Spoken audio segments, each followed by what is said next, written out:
Daripada rumah ni nak ke Lotus 5 minit.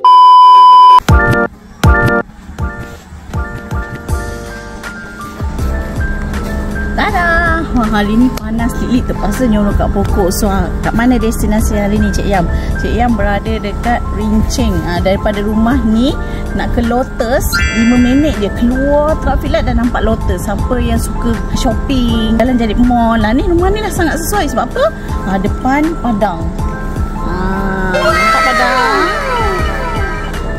Tadi dah nampak padang kan? Nak pergi surau daripada rumah ni nak ke surau 2 minit je. Surau sangat aktif.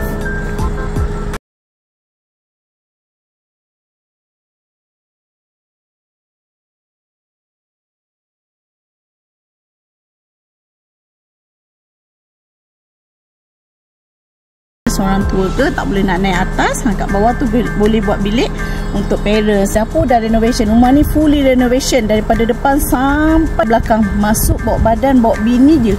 Dah tak payah nak reno apa-apa. Dah lagi ada kitchen cabinet, ada table top dan 2 bilik dekat atas. Ada bilik air di atas, ada bilik air dekat bawah. Siapa yang cari rumah area bandar, yang tak nak jam, yang dekat dengan mall, senang nak cari ikan. Kalau kenduri kendara tak payah rebut parking, ada padang, cepat-cepat roja Cik Yam. Jom Cik Yam bawa tu dalam rumah.